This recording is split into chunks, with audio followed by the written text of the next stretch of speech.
On a humid Sunday morning in August 1978, 15-year-old Whitney Houston walked into the New Hope Baptist Church in Newark, New Jersey, carrying a secret that would change the course of music history. What happened during the 11 o'clock service that day would transform a shy teenager into the voice that would inspire generations.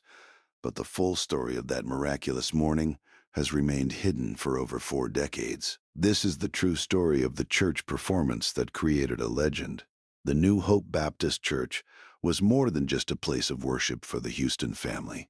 It was their spiritual home, their community center, and the foundation of everything they believed about music, faith, and the power of the human voice. Whitney's mother, Cissy Houston, had been the church's lead vocalist for over 20 years, and her voice was legendary in gospel circles throughout the Northeast.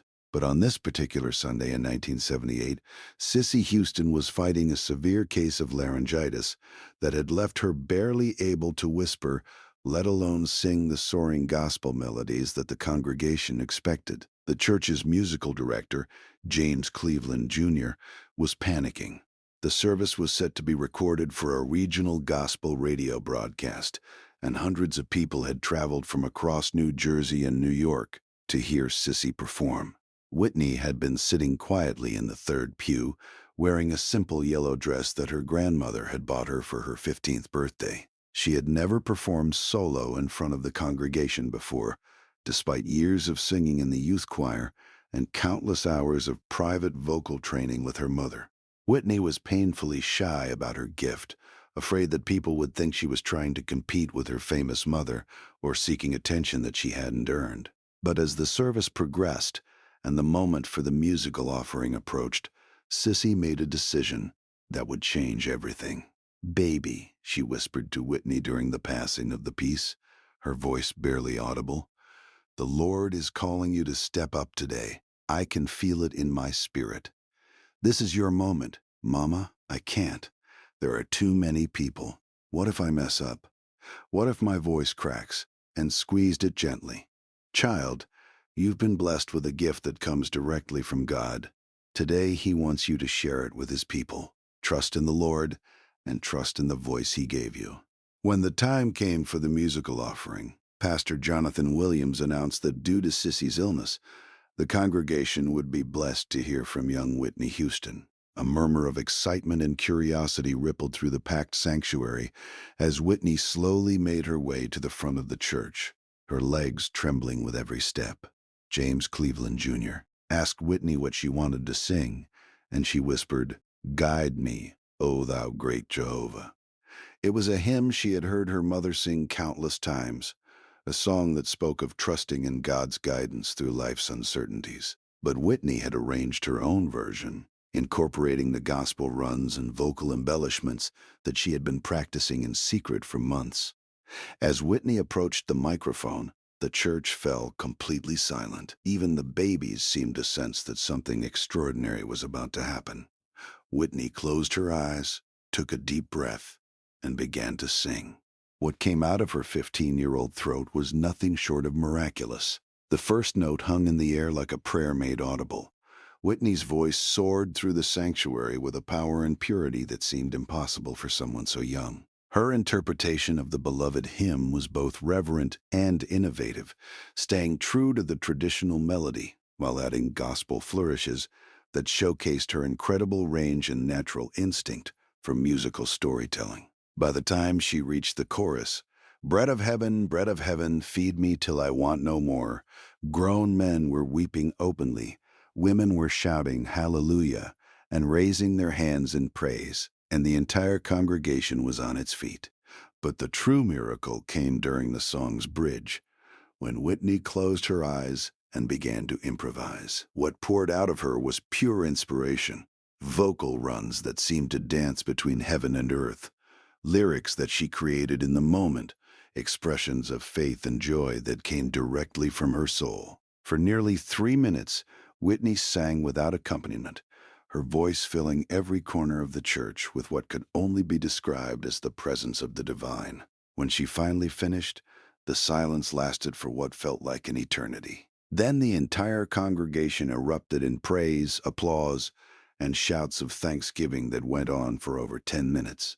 People were hugging strangers, crying and testifying about what they had just witnessed. Pastor Williams later said it was the most powerful moment he had experienced in 30 years of ministry. But the impact of that performance went far beyond the walls of the New Hope Baptist Church. In the congregation that morning was Arnie Cunningham, a talent scout for a small record label who had come to hear Cissy Houston, but instead discovered something far more extraordinary. Sitting in the back row was Clive Davis's assistant, who had been visiting churches throughout the Northeast, looking for gospel talent for a new spiritual music project. Even Whitney's cousin, Dionne Warwick, was there, having driven down from New York specifically to support Cissy during her illness. More importantly, the service was being broadcast live on WLIB, a gospel radio station that reached listeners across the tri-state area. Within hours of Whitney's performance, the station's phone lines were flooded with calls from listeners asking about the young singer they had heard. Churches throughout the region began requesting copies of the recording, and word spread through the gospel community like wildfire about the teenager who had channeled the voice of an angel. But the most significant impact of that morning was on Whitney herself. As she walked back to her seat after the performance, Whitney knew that her life had changed forever. The shyness and self-doubt that had held her back for years had evaporated in those moments at the microphone. She had found her calling, discovered her purpose, and understood for the first time the true power of the gift she had been given. "I felt God's presence in my voice that morning," Whitney would later recall, in a rare interview about her gospel roots. "I understood that singing wasn't just something I could do. It was something I was born to do. It was my ministry, my way of serving the Lord and touching people's hearts."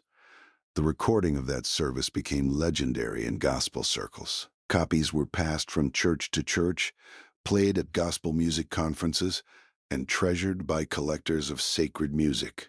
Music historians now consider it one of the most important recordings in the history of American gospel music, capturing the moment when raw talent met divine inspiration and created something transcendent. In the weeks following that performance, Whitney began receiving invitations to sing at churches throughout the region. Her reputation as a young gospel prodigy spread rapidly, and she found herself performing alongside established gospel stars who had heard the recording and wanted to witness her gift in person.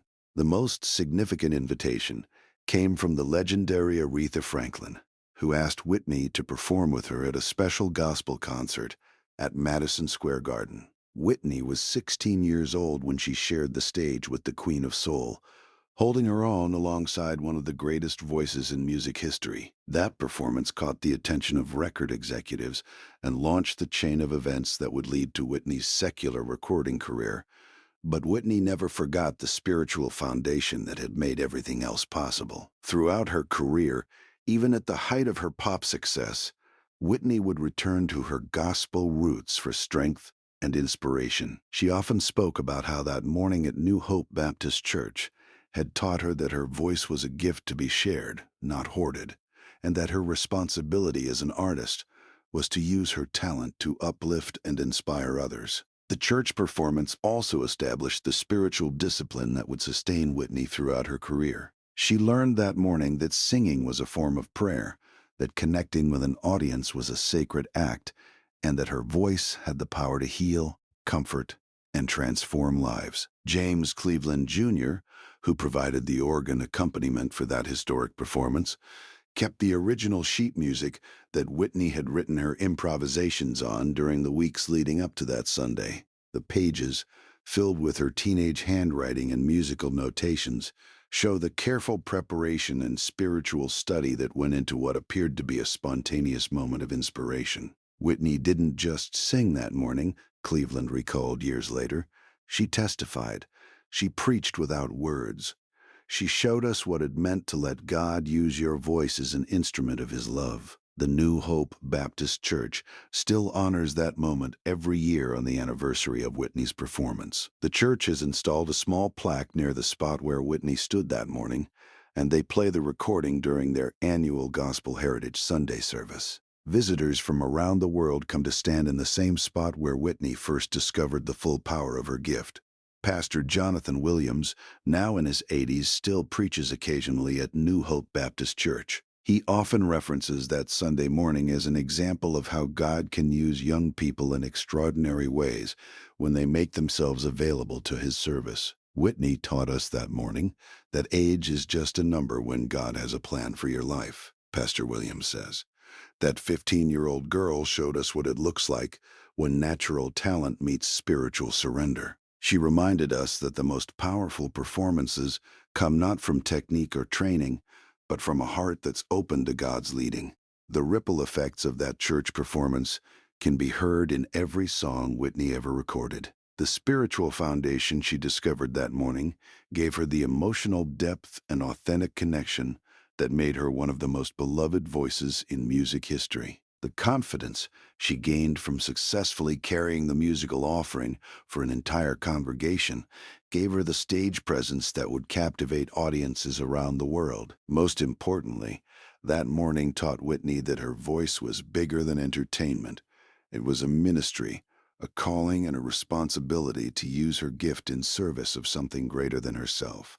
Today, 45 years later, the New Hope Baptist Church continues to nurture young singers, always hoping to discover another voice that carries the same spiritual power that Whitney Houston first revealed on that humid Sunday morning in August 1978. The church performance that changed everything remains a testament to the power of faith, family, and the courage to step forward when God calls your name. Whitney Houston became the voice of a generation, but it all began in a small Baptist church in Newark, where a shy teenager discovered that her voice was more than just a talent. It was a divine gift meant to inspire the world.